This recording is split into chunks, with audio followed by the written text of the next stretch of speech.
Genesis turns up the heat on the compact luxury crossover segment with this new GV70. Is this the one to beat Lexus and Mercedes-Benz?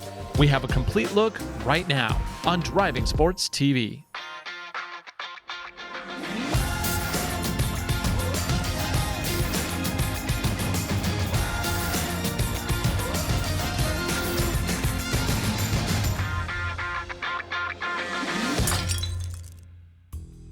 Genesis is turning the luxury car market on its head with the excellent G70 and G80 sedans, which easily rival BMW and Lexus. But one thing missing from the portfolio has been a proper compact crossover. Enter the 2022 Genesis GV70. The model we're testing today is the all-wheel drive equipped 3.5 Sport Prestige. Prices you see it here, $65,045 US, including destination and delivery. $1,500 of that price is the Barossa Burgundy paint, which looks great, but there's a catch. You will have to be very careful if you buy one with this color, and that is because matte paint is very, very sensitive. You cannot take this through a normal car wash. Now, I know car care gurus will say you should never take any car through a regular car wash, but you know, sometimes you're in a hurry, you kind of need to get clean, you might do it once or twice. Yeah, this one, never. This is hand wash only. Under the hood with the fancy paint is the larger of two engine options. This is a 3.5-liter turbocharged V6, good for 375 horsepower and 391 pound-feet of torque. It's connected to an 8-speed automatic transmission, which sends power to all four wheels through a rear-biased all-wheel drive system. The included Sport package also adds an eLSD to the rear. EPA rates economy at 19 miles to the gallon in the city and 25 on the highway. One thing that will especially catch your eyes are these gorgeous wheels. Yeah, they're 21s with like little rubber band sidewalls. Moving to the back, all I have to do is press a button and voila, trunk. With the second row in place, it holds up to 28.9 cubic feet of cargo. Fold the seats down with the pull levers, and you get maximum cargo capacity. That is up to 56.9 cubic feet. We do have a cubby and a partial spare. There is also a DC socket right back here, 180 watt. To close the lid, we can either close or close and lock. Let's just go ahead and close. Yeah, second row actually looks pretty good. Here in the second row, I have plenty of room for my legs. My head has lots of space. This seat is actually where I would put it if I were driving. I'm 6'1", legs, torso proportionate, and I fit fine back here. I even have a sunscreen, which is good because it's getting kind of bright there. And then down here, I have heated seats, my own aircon, 2 USB sockets. I even get an AC socket. For my arm, I get an armrest with integrated cup holders. Cool. Oh, look at that. Even got a little hook for hanging clothes. And if you're seated behind the passenger seat, you can even adjust for legroom right there. Obviously, they didn't include this for drivers because, yeah, you shouldn't ever mess with the driver.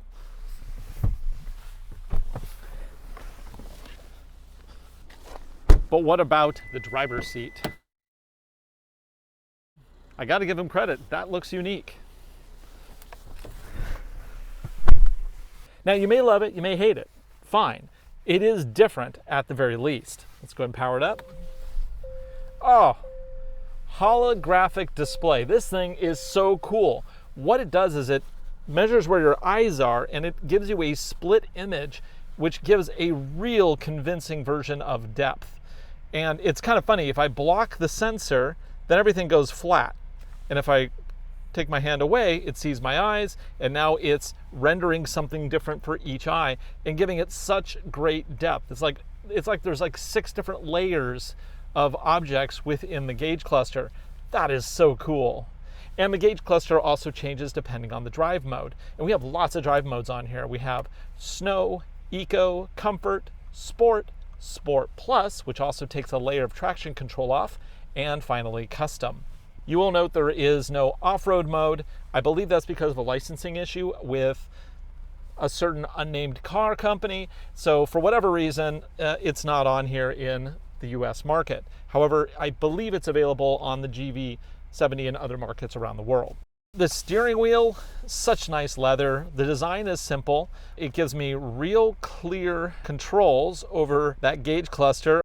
Here we have control over the adaptive cruise control, which also has lane centering. We'll try that out later.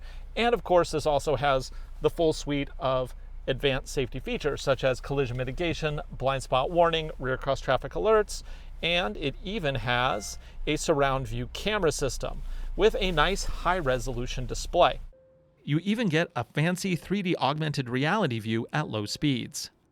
The GV70 we're driving comes with an extra wide display, and this is pretty cool. Let me go ahead and click on the dial here, and it brings us over to all of our options where I can scroll through things. This kind of reminds me of the old Lexus system actually, but without the annoying touchpad. Can we touch it?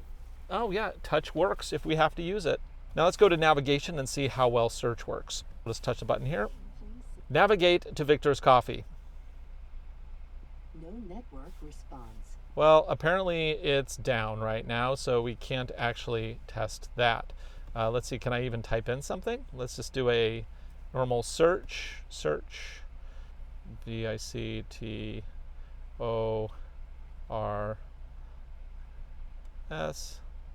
space. Oh, no, that's dash. Space is 2 fingers. I double deleted. Okay, well, I'm just not used to this yet. Okay, let's see if that does it for us. That wasn't the most efficient way to input data, that's for sure. Come on, searching. There we go. Boom, Victor's Coffee. Set as destination, and away we go. This ultra wide screen display is actually really cool. I think that's a neat look. And I can even open up over here an extra view, which I can flick to other things. We want navigation, weather, turn by turn list. Let's do media. Now moving along here, left to right, we have HD radio for Sirius XM. I can just move the dial here to move through the different channels, which I really like the ability to just scan through channels very quickly. I don't always want to like hit a touchscreen for that. Let's enter channel. 34. Oh, not 349. Okay, I still need to get used to this. Fine, 34, go. It still takes a little bit of practice, apparently. I'm not entirely sold on this whole setup here, that's for sure. And moving along, we have media. This is where I can plug in my mobile device. So we'll go ahead and plug that in. Apple CarPlay, okay, next. Beck's Word, latest version of OS. Yeah, I updated yesterday to iOS 15, so boom. And there we go. There is no wireless. They do have a charging pad here though, if I want to put the phone in there, which I guess is good if you're using it for other things. Now in terms of CarPlay, this is absolutely gorgeous on this display. It's big, it's bold, it's super easy to read. I can use the dial to control it. Then go back to the home screen there. Apparently I have to pay my dental bill soon. Data, there is some data services we can do, including traffic and radar. There is currently no rain here expected. Phone, you can of course tie in with phone integration, and then Genesis offers connected concierge services. These are things that you subscribe to for everything from like getting restaurant reservations to setting up vehicle service. And then moving on, we have voice memo. If I want to save a voice memo, we can set up different driver profiles. Now this is actually pretty cool. I'm currently driver 1 logged in, but what I'm going to do is go to user profiles.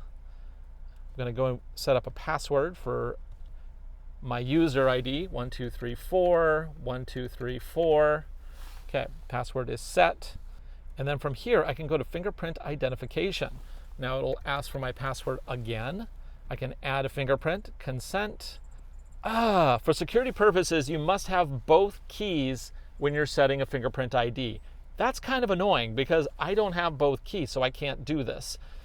Well, anyway, Just note that you can start the vehicle as well as override valet mode with a fingerprint. The sensor is right there. Unfortunately, I would have liked to have demoed that for you. I didn't realize it took both keys. I can kind of see that though. You don't want to like create security lockouts when you're sharing a key with somebody else. I guess that makes sense. So moving through the menu here, we have the sounds of nature for some reason. They keep putting sounds of nature on here. Can't imagine why anybody would want that ever. Seriously, like even as a gimmick, I don't find it interesting. It's just one more thing to this already fairly cluttered menu. There's a valet mode.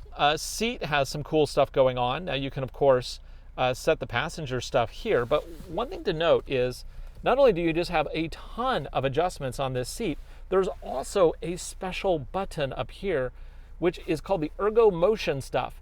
It's not a full-on massage unit, but it does kind of shift things around. I got a couple things pushing around under my legs. I can adjust it so that like my lower back gets shifted around a little bit. It's not like, again, it's not a full-on massage, but it is a nice little extra. So up here I can also take a look at my climate, and it also gives me some additional adjustments, which is kind of neat. And that's pretty much it there. Now, talking about climate, this OLED display is just gorgeous. It's so pretty. And of course, I do have dual zone. It even has shortcut keys for the infotainment system. Further on down, we have the drive modes. Now, the drive modes control a number of different features here. Snow mode will cut power so that I don't spin my wheels to get going. Eco, of course, tries to eke out the best economy.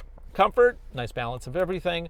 Sport, way more aggressive, both in the way that the all-wheel drive system functions as well as the power output and the steering response.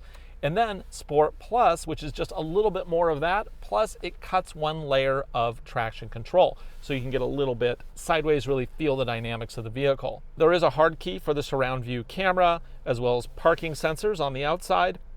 Yeah, overall, this is just such a cool vehicle. The seats are comfortable. This wood inlay, again, it's a little on the fussy side. It's not my style, but I can really see some people appreciating that. You know, you want to sit in a car and feel like it's special when you're buying a luxury car, even a compact crossover. This definitely feels special.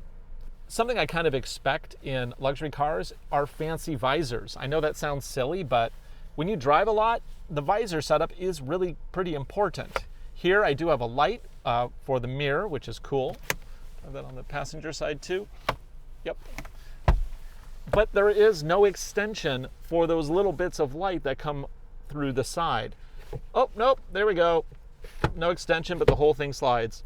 So I guess we're good. Nice. And then rear view mirror, it's just a normal one. There's no digital display there, which is fine for this class of vehicle. Okay, we've taken a look at all the features. Now let's head out onto the road.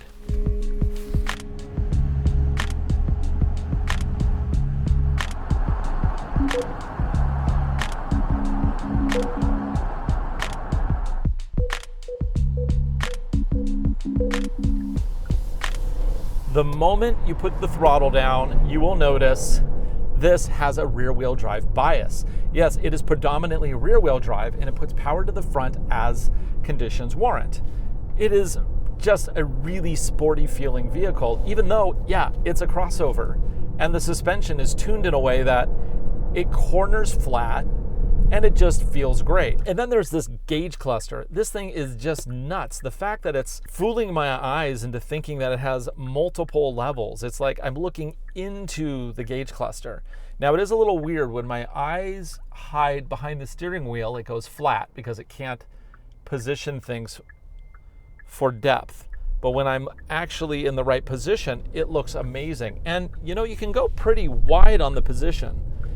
But the way in which it seamlessly cuts in between the 2D and 3D modes, it's pretty seamless. So it's not like something that's going to be really distracting. In fact, I just really like it, how it brings the information that I want to the front, and then it puts things like speedo and tach a little bit more to the back. Of course, you can flip through the gears with the paddles in traffic here, which is great.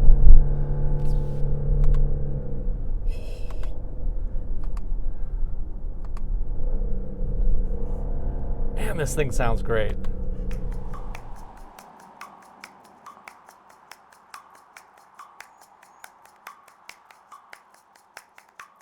Now, this is a very first generation compact crossover for the brand of Genesis. And is it already here to compete with the likes of Porsche and their Macan?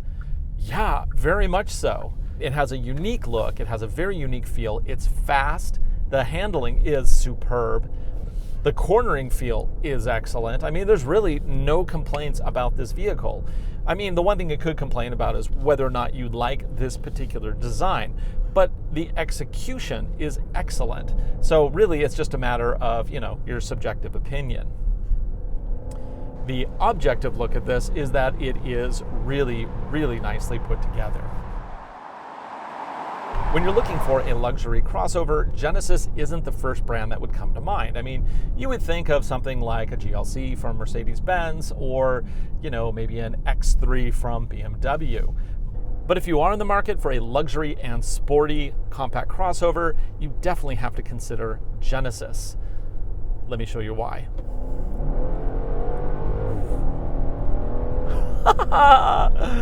Yeah, that's right. 3.5 liter V6 turbo under the hood, powering a rear biased all-wheel drive system.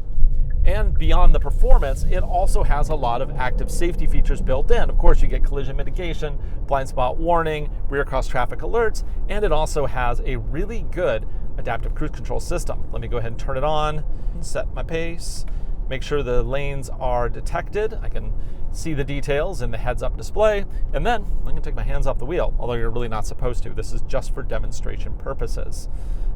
Increase the speed, and it is tracking dead center. Now, I've used this system on other vehicles in other conditions, and yeah, I can tell you that even around corners, it'll keep it pegged in the middle. It's a really good system, and yeah, if you're interested in active safety, the Genesis delivers. Find the nearest coffee shop. Please say the line number. Number 3. You will be guided to the third destination on the list. Okay, so we know voice commands work with the navigation, but can I add a waypoint?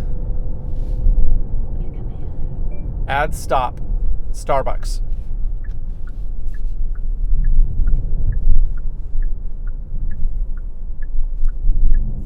I don't think it's, nope, it doesn't like it. So whereas the new Lexus system in the NX will respond properly to multiple voice commands, and it'll even add waypoints, although it won't remove them for some reason.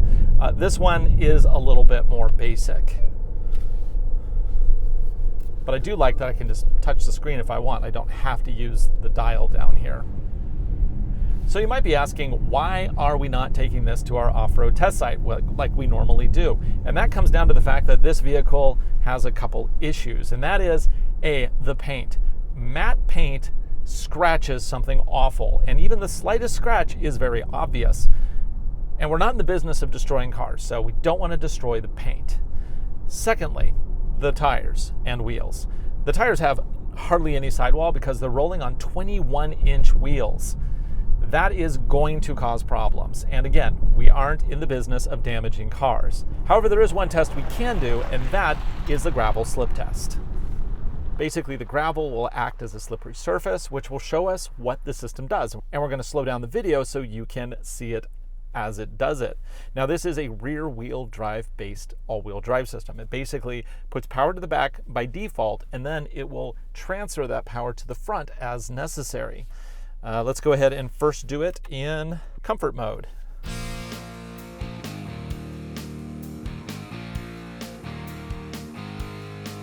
As you can see when we slow it down, with a slight hold on the brake, we can get the back wheels to spin even in comfort mode, which is interesting.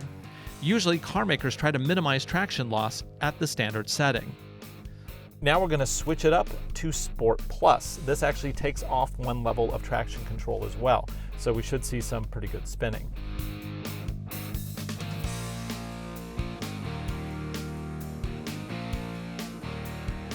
Preloading the brake again, the back wheels really want to pounce, and once the brake is released, they get their chance with an impressive display of slip. Note that international versions of the GV70 also get off-road terrain modes. Unfortunately, those are not available in US spec vehicles.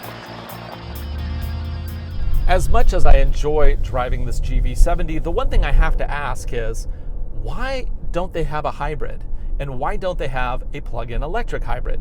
If you compare this with, say, Lexus, they have not only a naturally aspirated, they have a turbo, they also have a hybrid, and they have a plug-in electric hybrid with a range of over, I think it's about 35 miles in all electric mode. This one comes with an excellent engine, but it is a gas-powered engine in 2021 when a lot of people are looking for things that'll get you more MPGs, or at least the ability to use more electric and less petrol.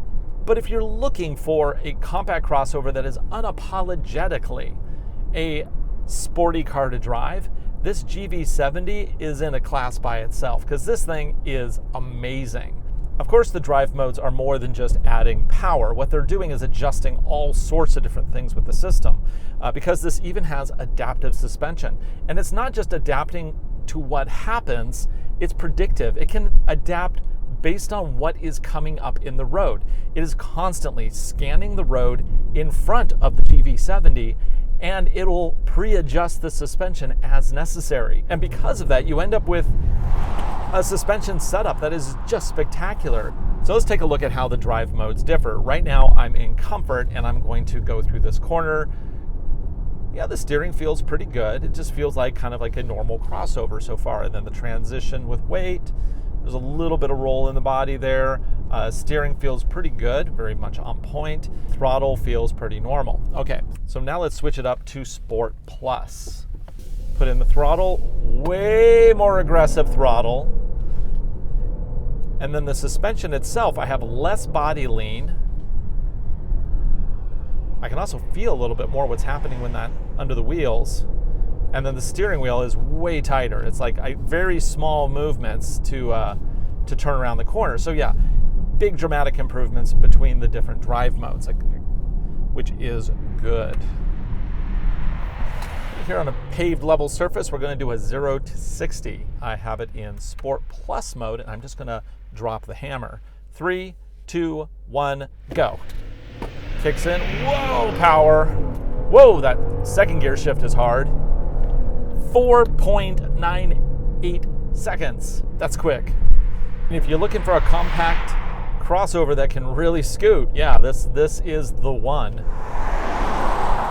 So the one major criticism I have about this vehicle is the fact that it is based on the old model. It is a high horsepower, really fun engine with a rear bias all-wheel drive system that I love. That's all really good. But where is the electric GV70? Well, it's called the GV60 and they just announced it. Now the GV60 isn't out yet. It'll be out in a little bit, but basically they'll have 1 year of sales of this GV70 and then they'll be transitioning to the all-electric version. I mean, will this be the greatest car that only mattered for a couple years? Possibly. And that's kind of sad because this is really an amazing car. I mean, they did a superb job. The fact that they did all this engineering for a car that's really not going to matter in a few years, it's kind of sad.